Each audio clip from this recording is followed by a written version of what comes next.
გამარჯობათ, მოგესალმებით ძვირფასო ტელემაყურებლებო. ჩვენ კვლავ TV+-ის ეთერში ვართ. ჩვენ ვისაუბრებთ დღეს ძალიან ისეთ მტკივნეულ საკითხებზე, რომელი მტკივნეული ცხოვრებაც საქართველოს მოსახლეობის დიდმა ნაწილმა გაიარა. ეს იყო მართლაც საშინელება, რომელიც დაატრიალა სააკაშვილის რეჟიმმა თავის დროზე, როდესაც ის იყო ერთპიროვნული მმართველი ამ ქვეყნის და მან თავიდან ბოლომდე საქართველო ჩააფლო სისხლის მორევში. ყველამ კარგად ვიცით რა მდგომარეობაში იყო როგორც საქართველო, ისე საქართველოს მოსახლეობა. მკვლელობები, ძარცვები, გაუპატიურებები, ომის პროვოცირებები, ტერიტორიების გასხვისებები, სტრატეგიული ობიექტების გაყიდვები და ადამიანების დევნა, მასიური, ტოტალური დევნა და სავსე ციხეები, სადაც ადამიანებს ხოცავდნენ. ჩვენ გვექნება დღეს აი ამ საკითხებზე საუბარი და რატომ იქნება ამ საკითხებზე საუბარი და რატომ ვიხსენებთ ამას და რატომ ვახსენებთ კვლავ საქართველოს მოსახლეობას აი მაშინდელ აი ამ საშინელ მდგომარეობას. იმიტომ რომ დღეს 13 იანვარია. 2013 წლის 13 იანვარს ვართ ადამიანები, კატეგორია, კონტინგენტი, პოლიტპატიმრები, რომლებიც მეორედ დავიბადეთ ჩვენ ამ ქვეყანაზე. მართლაც მეორედ დაბადების დღე იყო 2013 წლის 13 იანვარი. და ჩვენ ყოველ წელიწადს აი ამ დღეს ვახსენებთ საქართველოს მოსახლეობას. ვახსენებთ იმ საზოგადოებას, რომელიც საზოგადოებასაც რაღაც გარკვეული მივიწყებები კი დაეწყოთ აი ამ საშინელ დღეებთან დაკავშირებით. დიახ, ბატონებო, 2013 წლის 13 იანვარს ქართულმა ოცნებამ და პარლამენტმა მიიღო დადგენილება და 198 პირი გრძნო პოლიტპატიმრებად და გაგვათავისუფლეს საქართველოს სასჯელასრულების სხვადასხვა დაწესებულებებიდან. ეს იყო ჯოჯოხეთი. ეს იყო კონცლაგერი, სააკაშვილის კონცლაგერი, სადაც ჩვენ გავიარეთ და რაც ჩვენ ვნახეთ. მე დღეს სპეციალურად მოვიწვიო სტუმარი, პოლიტპატიმარი ბატონი ზაზა გვიმრაძე, რომელმაც ეს საშინელი, ეკლიანი, სისხლიანი და ეს მართლაც ჯოჯოხეთური გზა გაიარა ამ ადამიანმა და დღეს ვისაუბრებთ ჩვენ ამ საკითხებთან დაკავშირებით. არ გვსიამოვნებს ჩვენ ეს ყველაფერი და არ არის სასიამოვნო რომ გავიხსენოთ, მაგრამ ყოველ შემთხვევაში კიდევ ვიმეორებ. ვახსენებ იმ ადამიანებს, რომლებიც დღეს კიდევ ცდილობენ და შესეცინებენ იმ სისხლიან ვამპირ და კაცჭამია სააკაშვილს, რომელიც დღეს არის სასჯელასრულების დაწესებულებაში იხდის საჯილს. ბატონო ზაზა, მართლაც ძნელი იყო. მე ვიცი, მე მესმის ყველაფერი, რადგან ჩვენ ერთად გავიარეთ ეს გზები. მე მესმის ის საშინელებები, რომელიც საშინელებები ჩვენ ვნახეთ და მე ვიცი და მე მესმის ჩვენი ოჯახის მდგომარეობები, რომელი მდგომარეობებში მათმა ჩააგდეს ჩვენი ოჯახები. მოდი კიდევ ერთხელ შევახსენოთ საზოგადოებას. მოგესალმებით ჩვენს ბიჭებს, რომლებმაც გავიარეთ ეს ჯოჯოხეთური გზა და დღევანდელი დღე 13 იანვარი მიულოცოთ ჩვენ პოლიტპატიმრებს.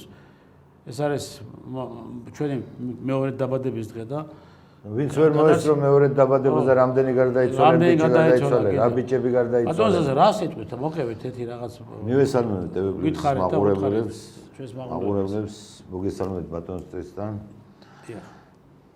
ვიტყვი რომ 2013 წლის 13 იანვარი იყო მართლა ბატონო ტისტერმა ბრძანა იყო მეორე დაბადება რა. ჩვენ გამოვედით იმ ჯურღმულიდან, იმ საშინელი კონცლაგერი და რასაც დანის მერვე საპყრობილე ერქვა და საერთოდ შექმნილი სისტემა რა, სადაც სხვა პატიმრები ჩვენ ციხეში ვიყავით, სხვები რუსთავში იყო, ზოგი გეგუჩი იყო, ზოგი ქუთაისის ციხეზე იყო და ყველა შეეხო ეს და ამაში დიდი წვლილი მიუძღვით წვლილი მიუძღვის ყველაზე პირველად უნდა თქვა ბატონო ბიძინა ივანიშვილს, იმიტომ რომ ის იყო პირველი პრემიერ-მინისტრი ქართული ოცნების, იმასთან იყო შეთანხმებული ყველაფერი. უნდა ვაღიაროთ, რომ ამაში დიდი წვლილი მიუძღვის ქალბატონ ნანა კაკაბაძეს. კი. და უფლება დამცველებს იქ ლალია აფციაური და ჩვენ უფლება დამცველებს თითქმის გელა ნიკოლეიშვილს და ყველა ნიკოლეიშვილი და ყველა მიიღო ეს იბრძოლეს და ამის წინააღმდეგი იყო სააკაშვილის აგებული რეჟიმი, რომ ეს პოლიტპატიმრების სიები არ გამოქვეყნებულიყო და ქვეყანაში არ მოხდარიყო პოლიტპატიმრების აღიარება. მაგალითად ჩვენ ყვინწისში დაპატიმრებულებს მოხპარეს საბუთები, შეტანილი საქმის საბუთები მოიპარეს. ხო, მე მაინც მინდა ტელემაყურებელს შევახსენო ბატონო ზაზა ბაბატიას და გააგზავნა შემდგომ. ბატონი ზაზა არის იმ კინწვისის საქმის ერთ-ერთი ისა რაც კინწვისში კაცი სალოცავად იყო წასული და წავიდნენ და იქ სახელმწიფო გადატრიალება დააბრალეს იქ კინწვისში. აი ეს არის ერთ-ერთი ადამიანი, რომელიც ამ კინწვის საქმეზე იხდიდა საჯარს. და ბატონო ტრისტან, რამხელა წინააღმდეგობა იყო? არც ამერიკის საელჩოს უნდოდა ჩვენი პოლიტპატიმრები ცნობა და კიდე რამდენიმე არასამთავრობო ორგანიზაციას ვინც მიშას საფარქვეშ და სასადბრო პირობებში ცხოვრობდნენ და ჩვენი საქმე რო გადიოდა მეორე დღეს რომ ნახეს დილით უკვე მოპარული იყო საქმე აღარ იყო ჩვენი ყველაფერს კადრულობდნენ და უცებ გადაწყდა დილითვე როგორც კი დარეკეს სანამ პარლამენტი რამე სული სისწრაფით ახალი საბუთები იქ ჩავიტანე და დავდეთ იმ კომიტეტზე. რომელ კომიტეტსაც ეკაბესელია. იულიურ კომიტეტი იხილავდა მაშინ. იურიდიული და ადამიანის უფლებათა კომიტეტი. ეკაბესელია იყო მაშინ კომიტეტის თავმჯდომარე. და ესე აღმოჩნდა რა, რომ ჩვენ მივიღეთ ეს პოლიტპატიმრის სტატუსი, გამოვედით და ჩვენ ამ გამოსვლას დიდი სიხარული ჰქონდა. თითქმის ყოველ საქართველოში იყო დიდი სიხარული. ისეთი დიდი ამინისტია გამოცხადდა რა. მაგრამ სანამ ეს ამინისტია გამოცხადდებოდა და სანამ პარლამენტის თავმჯდომარე მიშამ რამდენჯერ არ მოაწერა ხელი. კი. როგორ გვაწვალებდა, აი მაშინაც გვაწვალებდა. გაწელა ბოლომდე სანამდენად შეეძოლა. წაგებული ქონათ ისა ბრძოლა და მაინც წელიდა ამ საქმეს რა. ეგონა რომ არ მოხდებო რაღაცას, ეგონა რომ კიდე რაღაცა შეიძლება შეცვლილიყო. იქამდე იყვნენ გაბოროტებულები ეს ხალხი რა და ბოლოს პარლამენტმა უკვე სამჯერ აღარ იმასაკნა მიშამ და გაწელა. უკვე პარლამენტის თავმჯდომარის ჰქონდა უფლება რომ ხელი მოეწერა ამ სიებზე და ამინისტიაზე. და ჩვენც გამოვედით ციხიდან, ეს იყო დიდი სიხარული, მთელი საქართველოს სიხარული იყო, მთელი ოჯახების, ეს გამწარებული ოჯახები, რომელმაც ამ რეჟიმმა, იმდროინდელმა რეჟიმმა დააქცია და დააკუცმაცა საქართველო, გათიშა ხალხი, ჩაკლა ხალხს შორის სიყვარული, დათესა სიძულვილი. სულთა აიცი რომელი პრინციპით სარგებლობდნენ ბატონო ტრისტან, აი პირველი ბოლშევიკები რომ მოვიდა რუსეთში.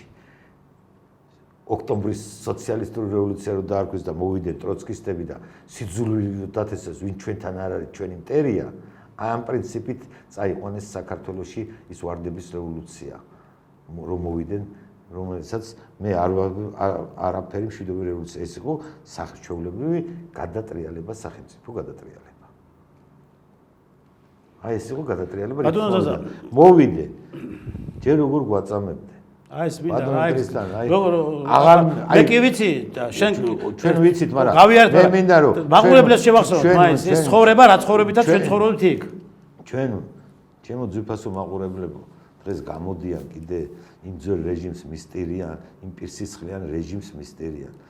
რა არის რა იყო იქ ისეთი კარგი სასარგებლო რომელსაც უნდა მისტეროდეს ზოგიერთი ქართველი ხალხი.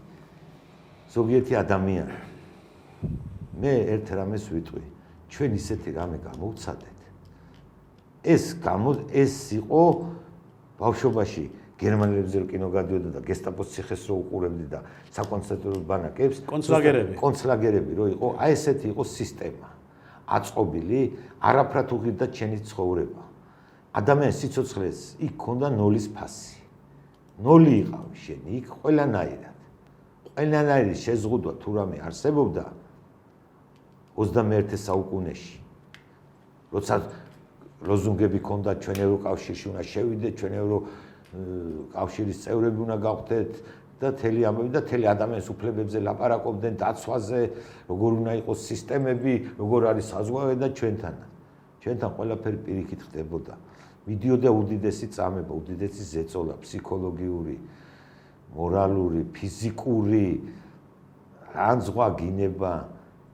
დღე არ გავიდოდა რომ პატიმრები არ ვეცემეთ.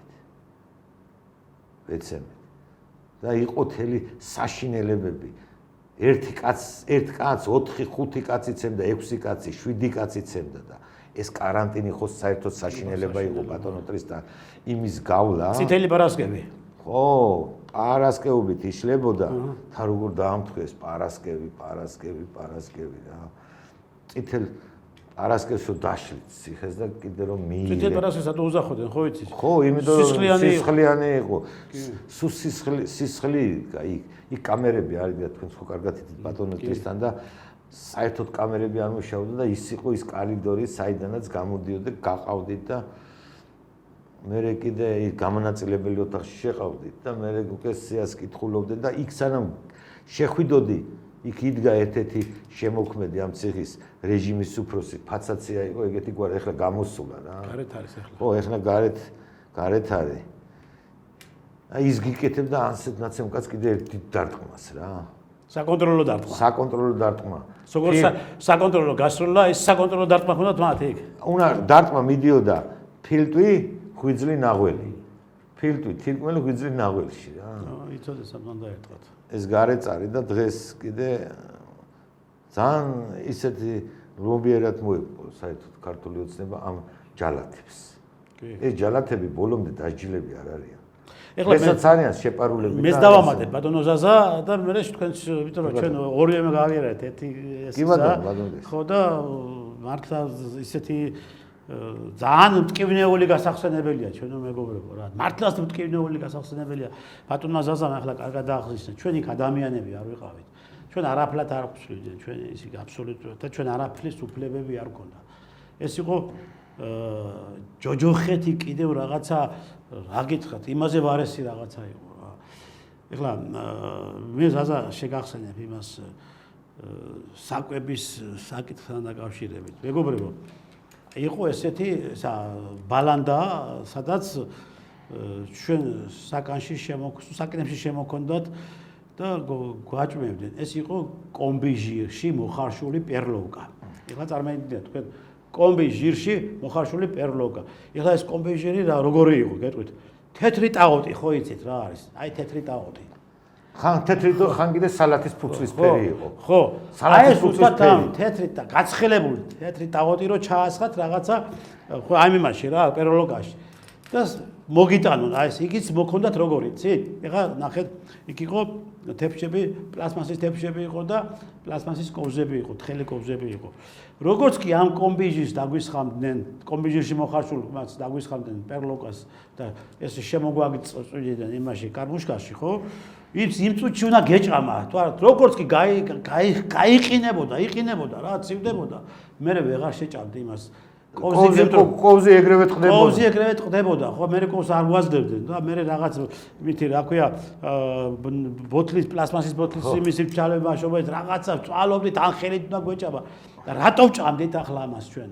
იმიტომ ჭამდით, რომ შიერები არ დავხოცილიყავით და ავად არ გამختار. ისედაც ეს ავად გაგვახტენდა ჩვენ, მაგრამ ყოველ შემთხვევაში ასეც იყო რა, ძალიან ბევრმა გამოიტანა დაავადება ამ საკვებით რა. და წარმოიდგინეთ თქვენ ახლა რა თვისება ქონდა ამ იმას, რა ქვია, ამ ბალანდას. მუცელი გებერებოდა და ხელფეხები გივიწროვდებოდა. აი ესეთი ის ქონდა, თვისება ქონდა და გინდა არ გინდა მაინც ჭამდით და მაინც რაღაცაინად რომ გვესონთქა მაინც ამას მაინც ვცდილობდით, ხო? და თანაც ვცდილობდით, იმიტომ რომ არ მოხვედრილიყავით სამედიცინო დაწესებულებაში, ციხის ტერიტორიაზე არსებულ სამედიცინო დაწესებულებაში. რადგან იქ თუ მოხდებოდი, ჩათვალეთ რომ ჯართელი ორგანო გექნებოდა და ამოგაჭრდეთ და ჩასაფრებული იყო იქვე სანდრა სააკაშვილის მეუღლე და კონტეინერებით გაქონდათ გასაღებად. აი ამას აკეთებდა ეს პირსისხლიანი, ეს არამზადა, ეს გაიძვერა და ეს უსამშობლო ნაციონალი გათახსირებული კაცი მიხეილ სააკაშვილი და მისი ნაცხროვა, ნაცბანდა და დღეს კიდევ გამოდიან და მორალს გვიკითხავენ აგერ. ბატონო შეგიძლიათ გააგრძელოთ. მე კიდევ მეც შევახსენებ და ასე ერთად შერწყმულად და შეთანხმებულად იმას. ბატონო ტრისთან, რაც იქ ვიჯექი 2 წლის მანძილზე. ვერ ჭამე რა. გრეჩი ხა იყო და წყალ-წყალა მოდიოდა, წყალში დაცურავს. საჭირო გრეჩი ვაფშე გრეჩი ხა. ციხეზე იყო გრეჩი ხა. საპატრიარქო, მარტო ჭამდი საპატრიარქოს შემოტანილი. 8 წლიდან ლობიოს და თევზი. ეს იყო ჩემი საჭმელი. სოსისი მოდიოდა. ეს კვირა შეთხელი ხუთშაბათობით. 4 შაბათ და პარასკევს ლობიო იყო და შაბათობით თევზი იყო. დაანჩეს მე ახლა ოჯახის წევრები, ახლობლები გვირიცხავდნენ ფულს და იმითი ვყიდულობდით, მაგრამ როცა ჟიდენ კამერას საერთოდ აკრძალული ქონდა. ან რამე ამოგეტანა იქიდან. არა, ამანაც საერთოდ არ მოდიოდა. ამანათზე არ არის, ამანათი ხო შეშვება არ შეიძლებოდა. შარვალი, ბატონო ტრისთან, შარვალი შემომიგზავნეს, ახალი შარვალი შემომიგზავნეს და ისა ზორტები დააჭრეს, გადააჭრეს, დაახეული შემოდიოდა. აი რეზინები რო ქონდა შარვალს. ო, იმე ზაჭრიდი. იმათ ახელხებდნენ, ხევდნენ და რა ვიცი, ჭრიდნენ და თოკი რო ქონდა რო შასაკა. საერთოდ უნდა ხელი მოგეკიდა შარვალისა და საკანში ისე უნდა გევლო რა, იმიტომ შარვალი გივარდებოდა, ძურებოდა შარვალი. აი იმას საწოლს, რასაც ახლა ჩვენ შკონგა, ეგრეთ წოდებული რო ვეძახი. ეგრეთ წოდებული შკონგა. იქ ლეიბი იდო და ბალიში იდო, ჩათვალე რო კინაზე გეძინა. კინა იყო რა. დახეული ადიელები გასწოდ ბატონო ტრისთან რა იყო ეს? რას ტარაგნები, კლოპები? კლოპები ხო საერთოდ რა. მე იქ არ მინახია რომ შემოსული ყო და მოეწამლათ. ოთახი, სადაც ჩვენ საპატიმრო ოთახები იყო. საგანში, ოთახია საგანი იყო. ო, საგანი რაც ქვია, კამერა ესე რო ვთქვათ რა. ცოტა ისეთ ენაზე. ყველაფერი იყო სასწაული რა იქ რა. აი მარტო ერთი იმედი იყო რომ ღმერთი თუ გადაგარჩენდა რა. ღმერთის იმედად იყავი ანაბარა კაცი და ეხვეწებოდი უფალს რომ უფალს თხოვდი რომ ცემას კიდე იტანდი, მაგრამ просто სიკვდილი არ გინდოდა ადამიანს, იმიტომ რომ რაზე უნდა მომკვდარიყავ, აი რას უნდა რისთვის უნდა გაგეწირა თავი. ღმერთისთვის იქ ვერ გაწირავდი თავს. იქ ვერაფრისთვის ვერ გაწირავდი. просто გცემდნენ, გამაიმუნებდნენ, გაგინებდნენ, გაფურთხებდნენ.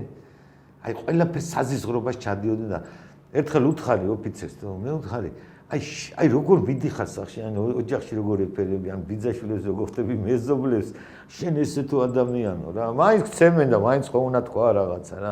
კი, ის თუ 8 ჯერ ჩაგარტყავდა, მაგ სიტყვების კიდე 1-3 დაემატებენ, მაგრამ უკვე ამას აზრი არ ქონდა რა.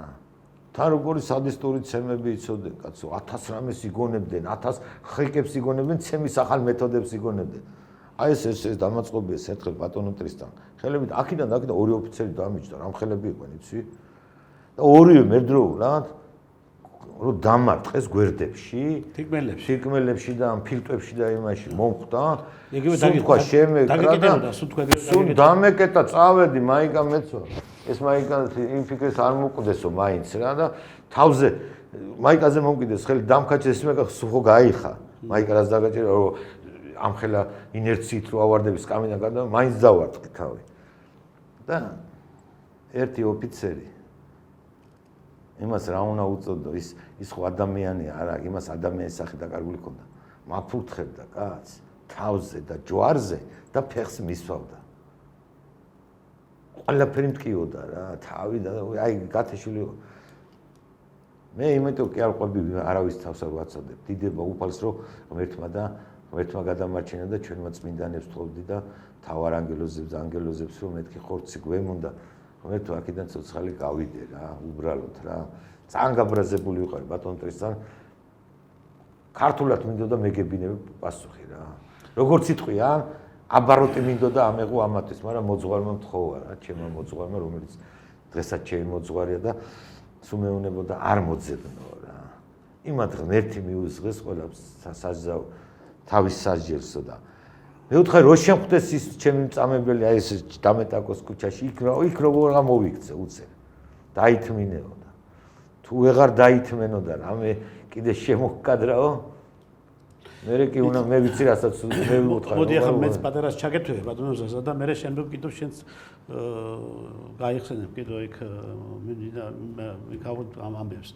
მე არ შემილი არ შევეხო ჩემო ზაზა იმ საქმეს რომელიც საქმეც აკუბარდიას ეთერში ალეგო ელისაშვილმა და აკუბარდიამ შეთანხმებით პირდაპირ იმოქმედეს და ეს ბიჭები დაეჭირეს ლევან ჩაჩუა გაბედავა რატო აი ეხლა ეს მათ გაუკეთეს სამალი ციხეში რომ დამართეს ის ლევანის ცხონებული მე მაცხონს ეხლა ერთი თვე გავიდა რა რას გარდაიცვალა ადამიანი ცოტა მეტი ხო ნუ ცოტა მეტი რა 40 იყო უკვე ხო კი 40 იყო მაგრამ იცით რა არის ნახეთ ლევანი ღირსეულად წავიდა ციხეში იმიტომ რომ იქ აკუბარდიასთან ეთერში რაც ელისაშვილმა იკადრა და რაც პროვოკაციას გააკეთა იქ ღირსეულად მოიქცა ლევანი ამის გამო დაეჭირეს კაცი 5 წელი მიწეს ციხეში აწამეს ციხეში ამ ჯალათებმა აი ეს ნაძირალა ნაციონალებმა აწამეს და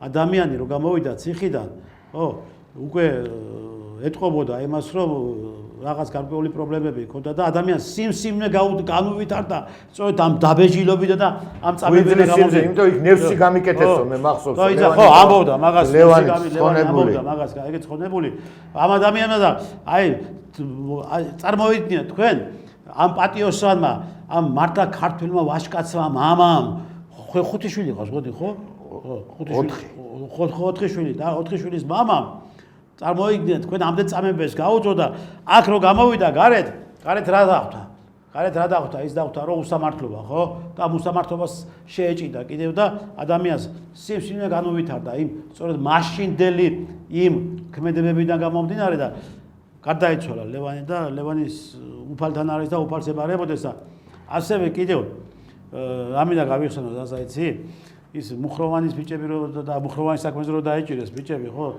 ესე იგი ისინი ამ მდგომარეობაში ყავდათ, მოკლედ საშინელ მდგომარეობაში ყავდათ და ბევრი კიდევ შემთხვევით იყო დაჭერილი. просто უბრალოდ გაიარას, რა, მოგიეს დაეჭირეს და ერთ-ერთი მანდ იყო მუხროვანის საქმეზე დვალი, გაიგე დვალი რო გამოვიდა ციხიდან იმ ისე იყო ნაცემი და ისე იყო თავში მიტყამდნო მე არ დამავიწყება ჩვენ მაშინ რო ვიკრიბებოდით პოლიტპატიმრები და თავში მიტყამდნენ და თავის ტკივილები მაქვს და სადღაც 4 თვეში გარდაიცვალა ისიც სიმსივნის დაავადებით გაიგე აი რამდენი ადამიანი შეიწირა ბევრი გადაცვლილი ბიჭები კიდევ ძალიან ბევრი რამდენი ადამიანი შეიწირა ამ მართლაც უსამშობლო და ამ ცემებიზოს ხალხმა იმპაქტები მიიღო კაცი ჭამია სააკაშვილმა ეს რო ეხლა მე კიდევ გეტყვით აგე მეგობრებო ხო იქ რო პირდაპირ შენ უშუალოდ იყავი მაგის პატიმარი ხო იქ ცალკე განსაკუთრებული მიდგომა ქონდა ჩვენთან მიმართებაში მე გულისხმობ ზეწოლებთან მიმართებაში განსაკუთრებული მიდგომა ქონდა იქ ნუ ახლა იქ არის იყვნენ დანაშაულზე იხდიდნენ საჯერს და ასე შემდეგ მაგრამ ის პოლიტპატიმრები რომლებიც ვიყავით განსაკუთრებული მიდგომა ქონდა ჩვენთან მიმართებაში ყველაფერი შეზღუდული ქონდა აბსოლუტურად არანაირი ჩვენთან ადამიანური ცხოვრების ნიშანი არ იყო გვეზარებოდა როდესაც ჩვენი უფლებადამცველი ადვოკატი მოდიოდა საყნიდან იქ ადვოკატის სპეციალ ოთახში გადაყვანა გვეზარებოდა სადაც მოსასვენი აპარატურა იდგა საყნიდან გამოყვანა ფსიქოლოგიური ზეწოლა მოკლედ მთელი ეს რაღაც წესები ქაური წესები წამება იყო ეს ყველაფერი გაიგე გამოყვანა საყნიდან იქამდე მისვლა წამება იყო და ამიტომ იზოლებული ხდებოდით რომ ჩვენ ხშირი შეხვედრა არ ქონებოდა ადვოკატებთან რადგან ადვოკატთან მისვლამდეც უკვე ისეთ მდგომარეობაში გვაგდებდნენ რომ საერთოდ ყველანაირი ინტერესი გვეკეთებოდა ყველაფრის დაგაყენებდე ჯერ სანამ ადვოკატთან მიგიყვნენ ბატონ ტრისთან ერთი კამერა იღებოდა მეორე ვიღაცები ყავდა ეს ტაქსებს რო ეძახოთ ვისაც მივყავდით იმ ადვოკატებთან ჯერ უნდა მდგარიყავი მეორე სართულზე უკანა ესეთგან. მე ჩაგიყვანდნენ პირველ სართულზე, ან მესამეზე თუ იყავი მეორედან პირველზე. მე გაგიყვანდნენ. მიდიოდი ესე მწყრივში დამწყრებული, ხელები უკან. თავი ჩაყუზე. თავი ჩაღუნული. კედელთან თავი, ჩაღუნული თავებით მიდიოდი, მიყავდით. მისალმება არ შეიძლებოდა თუ შენი ვიღაცა გვერდზე ვერ გახედავდი. გვერდზე ვერ გაიხედავდი, უბრალოდ დაინახავდი და ეგ იყო. ეგრევე კარცერში. მაგარი რო ეგრევე ჯერი ხო გცემდნენ იქ. ადვოკატი იქ თავი იქ მაღლა, სადაც ეს სვიდანიების ოთახები სადაც იყო და ადვოკატებთან ოთახები და მამაებთან შეხვედრა. თან ყველაფერი იწერებოდა. ყველაფერს იწერდა კიდე მამაოსთან, იმასთან. მამაოს რომ მოდიოდა მამაოს ყურში ვეუნებოდი რომ არ მოესმინოთ პატარაზე, ცოტა მითხარიო რამე პრობლემა არ შეგიქმნა შენ ზაზა, აქ ჩემი მოძღვარი ამას მეუნებოდა რა.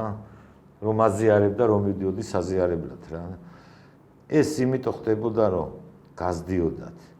ეს იყო ლიბერალური ფლანგის ლიბერალური ფაშიზმი, რომელმაც დაისადგურა საქართველოში, მოვიდნენ ვითომ ეროვნულ ფასეულობებზე და ჩაატარეს ეს ქართველი. ამას მე ვეძახი, რომ ეს იყო ქართველი ხალხის გენოციდი. კი.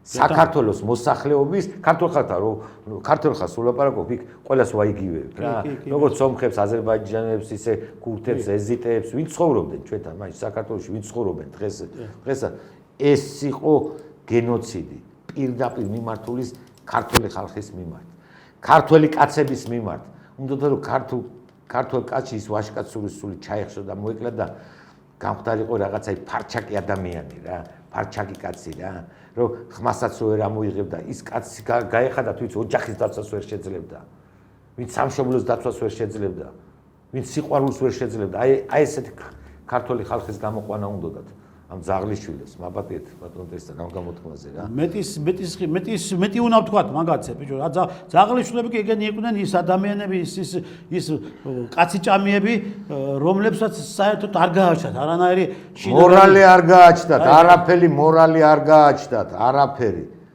როგორ მახსოვს კარცერის ოფიცერი აღარ მიიღებდა ბატონოტრისთან კარცერში და მეუნებოდა ზაზა მოკლავენ ესენიო და რატო აკლევინებ და გაჩერდიო ნუ თუ შეგაგინეს გაჩერდი რა ახლა შემაგინებს არაფერი გამჩერდა ხო გაჩერდი მე ვთხარი ისეთი პირით გაგინებენ ისეთი რაღაცეებია მე ვთხარი ვერ ბიჭო მოკვდები და რა გინდაო სოდო არ არის შენი მშობლებიო კაცო მოხუცე ხან შესული მშობლები მყავდნენ უკვე სიბერეში იყვნენ წასული იმათ რა დამართეს ჭრეკვის დროს მამაჩემ გული დედაჩემს დაემართა შაქარი და ყველაფერი დამართნეს რა ოჯახს რა სიტყვია რა მამაჩემა ინფარქტიც გადაიტანა, მე ოპერაციაც გაიკეთა გულის.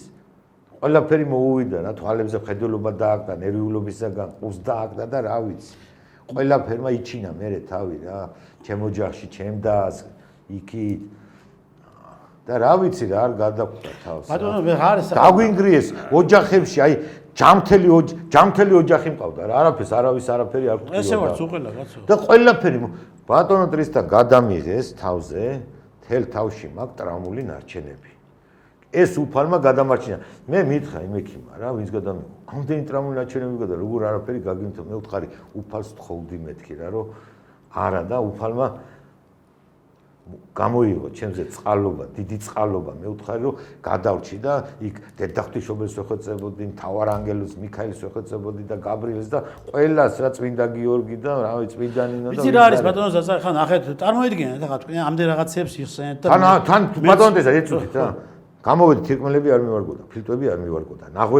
ნაღველი როგორ იყო, იცი? აი მაკარონი რო არის დაგრეხილი, რო იყიდება. აი ესე იყო ჩემი ნაღველი და ოპერაციო გასაკეთებელია და არ გავიკეთე. ხვიძლი მქონდა 9 მმ-ით გადიდებული. იმ და ტემპერატურა ექიმმა რო გამსინჯა ტემპერატურა, გამისინჯა. გაგიჟდა 24. რა არის ბიჭო? გადააგდო მეორე თერმომეტრი აიღო, კიდე 24. ბიჭო, როგორ დადიხარო და მიცვალებულის ტემპერატურა გაქვს, მე მითხრა და დედას ვიცა ვარ, აგერ არის პროფესორი კაცია. პროფესორი კაცია, მამა ტყუილს არ მაქვს თვითონად პატიოსანი წესიერი კაცია, პროფესორი და იმან დამიწყო მერე მკურნალობა. ცეროზის ნიშნები მქონდა უკვე. ცეროზის 9 მმ-ით ღვიძლის გადიდება ისე ადვილი ხო არ არის. და სულ ბალახეული წამლებზე დავჯექი დიეტა, ბალახეული წამლები წელიწადი და 2 თვე ვიმკურნალე რაღაცების გამო რა და რაღაცა პატარა კი მოვედი მწყობში. მე კიდე გავაგზელე გამეორებები და აი და ეს კიდე მაწუხებს თირკმელები რაღაცეები და ეს წნევები საერთოდ არ მქონია, ეს წნევები და მაინც თავში ტამტრამულა ნარჩენებმა მაინც რაღაცები დაარღვია და მაგ ხოლმე ეს წნევა რაღაცა მიწევს ანდა თან აი არაფერზე რა ხარ ჩეულებრივ და უცებ რაღაცა წამოული სამთავს და აგიწევს წნევა რა და გიждები რა სულ მახსენდებიან მე ყოველ წნევის აწევაზე მახსენდებიან ის ციხის ჯალათები ეხლა რა თქმა უნდა ეს არის დარჩენილი კვალია უკვე აი და ამას ვერ თქვენგან და ვერ ჩვენგან და ვერც იმ ადამიანებიდან ვინც ეს ცხოვრება გავიარეთ ხო ვინაც ეს წამებები გავიარეთ ეს არ არსებობს არანაირი სარეაბილიტაციო კურსები და კომფორტული ცხოვრებები ჩვენ მეხსიერებაში ამას ვერ წაშლი და არ წაშლი როგორც არ წაიშლება ახლა იმ ოჯახების მეხსიერებაში ახლა მე გეტყვით აგერ კაცო კიდევ მინდა რომ ყველა შეგახსენოთ კაცო აი ეს ვინ იყო ეს სისხლიანი კაცი ეს საშინელი ადამიანი ხო ქუჩაში გარდა იმისა რომ ჩვენ იქ გვაწამებდნენ და იქ ხოცავდნენ ციხეებში აქ ქუჩაში ხავს ხოცავდა კაცო დაგავისდათ კაცო გვირგვლიანი დაგავისდათ რობაქიძე როიშავაძე რომელიც 2008 წელს ომში იბრძოდა ჩამოვიდა ბათუმში კაცი დაეჭირეს და ქუჩაში დახვრიტეს მოკლეს გაიგე და მე ზღვაში გადააგდეს ხო გია კრიალაშვილი რომელიც ადამიანი საქართველოს სიყვარულში იყო ვაჟკაცი ბიჭი მებრძოლი ბიჭი წარმატებული სამხედრო ქუჩაში დახვრიტეს გაიგეთ ქუჩაში ოთანაძესა და იმასთან ერთად ხო ის ოთანაძე და ის ამერიზე სასწაულმა გადაარჩინა სასწაულმა გადაარჩინა ნატლუხის სპეცოპერაცია დაგავიწყდათ უდანაშაულო ბიჭები შრომელი ბიჭები ბაიმიდან აჭარიდან ხო ესე ხელებ დაღლეტილები გაიგე მიიყვანეს იქ კედელთან მიაყუდეს დახვრიტეს და მე დაუყარეს ავტომატები რომ თითქოს რომ ესე იგი წინააღმდეგობები უნდა გაეციათო და ცესვის გაგვიხსენსო და ბიჭო არა და არც ერთი ავტომატი ერთი ვაზნა არ იყო გავარდნილი გაიგე წარმოიდგინე თქო როგორ ესე ხო მე კორტების სპეცოპერაცია დაგავიწყდათ რა უხდეს საფერ დაძიძგნის ადამიანები რა უნდა და იმ ხალხის დაპატიმრებას პოლიცია რა უნდა და იმ დაპატიმრებას მაგრამ არა სპეციალურად აკეთებდნენ ამ ის დაგავიწყდათ ზღვაში რო გაყავდა და იქ ხრეტენ ადამიანებს და ის ცინდელიანს დღემდე არ აქვს თავისი შვილის ხედარი და ვერ იმაშობა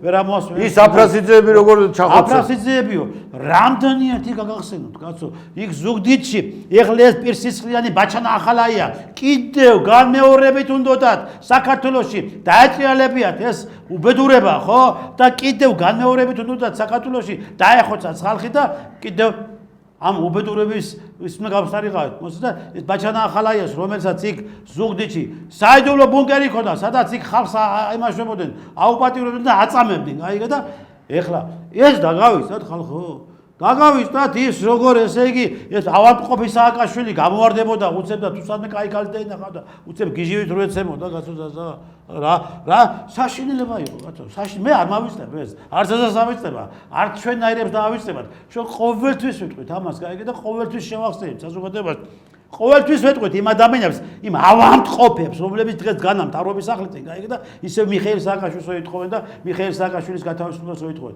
აი თქვენ ავადმყოფებო გაიგე თქვენც მაგნარი ავადმყოფი ხართ თქვენ ყველა ხართ ერთ პროგრამაზე და ერთ ტალღაზე მოაზროვნე ადამიანები რომლებსაც გძულთ ხალხი და გძულთ ადამიანები როდის თუ უხდება ეს პარტია საკონსტიტუციაში ხო შევიდა საარჩევნო როდის არის ერთი დროულად უნდა მოხდეს ახლა მანქანას დაიწყებენ ალბათ არ ვიცი რა როდემდე უნდა გვეთმინა ჩვენ რა ჩვენ ხალხს დიდი მოთმინება აქვს ქართულ ხალხს რა ქართულ ოცნებასაც ამას ვეუბნები რა ამოუვა ამ ქართულ ხალხს ამათი ქუჩაში ტიტყინი და ამათი გამოსვლები და ამათი საზიზღობების ნახვა და სულ რამეს მოახდენენ რა ქართველები რა აი ამათ მიმართ ყველას მიმართ რა დღეს რო გამოდიან და გაგკივიან ამ ტევ პირველში და ფორმულაში გამოდიან ამ ლიბერალურ ტელევიზიაში გამოდიან და რას არ ამბობენ და ზოგი როგორ მამა ამბარებს ბატკანივით მოაქვს თავი და ვითომ ის 4 დეკემბერი ის იყოს რა ის ყოფილიყო რა ლამაზად ვითომ არაფერი არ შავდებოდა არაფერს არაფერი არ ეგ და რამდენი წესად გადაწვეს ბიჭო თელი რუსთაველი და თელი და მოლოტოვის კოქტეილებს ისვია და არ გვისვრიო აბა მე ვისვროდი ის რო გამოდის ეს ხალხის მამა რო გამოდის ეს ვინ არის ბიჭო ეს ავადმყოფი კაცი ბიჭო აიგე დაუჭირეს ხელის ნანა ხელში უჭირეს კოქტეილი ბიჭო ფაქტის ახაზია პოლიციელი არ დაუწვეთო პოლიციელი დააწვეს მოლოტოვის კოქტეილი არ არის ფეთქებადიო და ალებადი არ არის აი აბა რა არის ალებადი მუტვინო კაცი ეს ვინ ახარ შენ მომისმინე იმის ნაცვლად შენ იქ რაღაცნაირად დღეს ინანიებდე იმ პოლიციელების ოჯახის წინაშე გაიგე და ხალხის წინაშე და შენ შვილს ჭკუას არიგებდე იქ ციხეზე რომ ეს სასისულელე გააკეთე შვილო გამოდიხარ კიდევ და თავის მართლების რეჟიმში ხარ ბატონო ტრისთან მაგას დაანებე თავი ეგრო სააკაშვილის დროს გაგვეკეთებია ჩვენ რომ მიტინგებზე გავდიოდით დღეს ციხეში და არ იქნებოდა ის ბიჭი ეხლა აი ვინც არიან აი ამ მოლეტის კოქტეილის სროლელები ქვების სროლელები ჯოხების სროლელები იქ რო გაანადგურეს სახელ არა სახელ არა ჯერ არა და იქვე მოკლავდნენ ვინცაც მიიყვანდნენ იმას ხო იქ და იქვე მოკლავდნენ ამ ხელას რამდენი მილიონი ზარალი მიიღო სახელმწიფომ ამ ქონების განადგურებით რო აიღეს მაგიდები ნაგვისურნებს რო წვავდნენ და ქვაფენილები აყარეს ის დაგებული რაღაცები აყარეს მოათრიეს რაღაცა ხეებს ტოტები დააწვეთეს ბუჩქები დაგლიჯეს ეს ყველაფერი და თქვენი მამაპაპის გაკეთებული კი არ იყო ის ყველას გაკეთებული იყო ქართული ხალხის ვინც ვიხდით გადასახადებს რა უფლებით იღებ და წვავდა აფუჭებს შენ ამ ქონებას კაპიკები ხო არ აღირდა ეს ყველაფერი. აი ეს ზარალი სახელმწიფო თავის თავზე აიღო, ესე გამოდის. რა თქმა უნდა. და არ გადაახტევინეს, თორე მაგათ ოჯახებს გააყიდინებდნენ მშობლებს და ისე უნდა გადაეცვალა. სააკაშვილი გააკეთებდა. ასე გააკეთებდა, წაართვა ხალხს სახლები და კარები, ხანს იჭერდა, ბიზნესი ჰქონდა, რაღაცა ჰქონდა, კრედიტი ჰქონდა აღებული. ვინ მოქცევდა სააკაშვილის დროს ისე ფულს თუ ქონებას არ ჩადებდი. სამმა ქონებას გადებიებდნენ რომ ერთი მესამე და ხაზარაზე ყავდა ეგრე, გაიგე ის.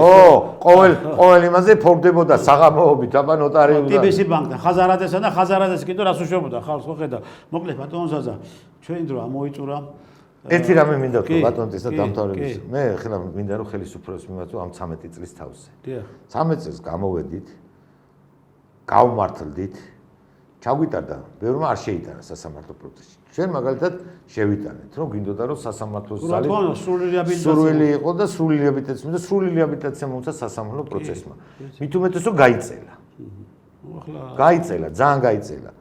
ეხლა გვაქვს შეტანილი კომპენსაციებზე საქმე ბატონო ტრისთან. მე 5 წელი დაიწყო უკვე რა. სასამართლოს თავის წესი არ აქვს, ორჯერ ჩაგვიტარდა, გაიხსნა სასამართლოს სტომა და იმის შემდეგ არაფერი არ ისმის. ადვოკატი წეს პასუხი არ არის.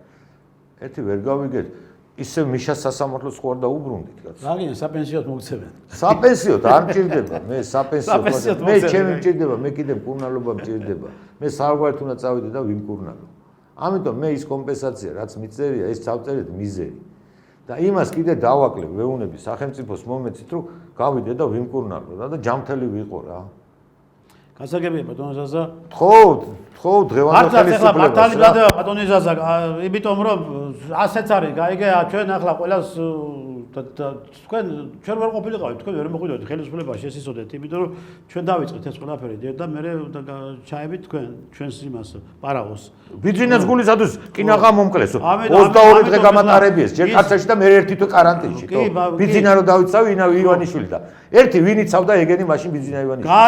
გააკეთეთ, სიკეთე ჩვენ მაგას არ დაგიკარგათ არასდროს ისე ჩვენ ყოველთვის მადლიერებები. სიკეთეს მე ვაძახი, სიკეთე არის ვინც მიიღო ამის გადაწყვეტილება, ვინც იყო პირველი პირი მაშინ სახელმწიფოში. მადლიერები ვიქნებით იმ სიკეთის გაკეთებისთვის არა ვართ უმადური ადამიანები ზოგიერთებივით მილიონები რო ჩაუდევით ტიბეში და ადამიანი ცალ-ცალი კალოშები დაიარებოდნენ და ახლა აქეთ ჩამოგეტრიალენ და გლანძღავენ. არა ჩვენ პატარა ერთი უმნიშვნელო კაპიკის საქმეც რო გაგვიკეთო იმასაც დიდი მადლობლები ვიქნებით. და ახლა მიაქციეთ ასეთ ადამიანებს ყურადღება, მოგვაქციეთ ასეთ ადამიანებს ყურადღება და მოგვეცეთ იმის საშუალება რომ ჩვენ ისევ მოვახდინოთ ჩვენი თავის სწორ მაშინ რეჟიმში. ჩვენ კიდე გამოვადგებით ჩვენ ქვეყანას, ჩვენ სამშობლოს. ვიდრე რომ ჩვენ გვჭირდება კაცო, გვჭირდება ეს კურნალობა, იმიტომ ჩვენ უზარმაზარი ტრამები მივიღეთ იმ ციხეებში და უზარმაზარი სიზენი მივიღეთ, ტკივილი მივიღეთ. მე მინდა ყველას ისევ და ისევ კлау ფიზიკასო, ჩემო მეგობრებო, ჩემო თანამესაკნეებო, ჩემო ძმებო და დებო, პოლიტპატიმრებო, ყველას მინდა მოგილოცოთ დღევანდელი დღე 13 იანვარი, ეს არის ჩვენი მეორე დაბადების დღე, ჩვენ გადავრჩით, გადაგვარჩინა უფალმა ღმერთმა და იმედი მაქვს, რომ ჩვენ ყველანი მართალია ახლა ბევრი არ დავჭით, მაგრამ ძალიან ბევრი დაგვეღუპა ჩვენი თანამებრძოლები მაგრამ ჩვენ ყველავ გავაგზავნებთ იმ ქართული ეროვნული და რომ ვიტყვი იმ ტრადიციული შემოქმედებით ბრძოლას, ასე შეგვეყანა ჭირდება. ჩვენ ამით არ ჩერდებით, ჩვენ ვაგზავნებთ და ჩვენ ვართ ისე ჩვენი ქვეყნის სადარაჯოზე. დიდი მადლობა ჩვენფასო ტელემაყურებლებო, რომ გვიყურებთ და დიდი მადლობა რომ ჩვენთან ერთად გაგვთ ის შეგრძნება და ის შემართება, ასაც ქვია საქართველოს სიძლიერე.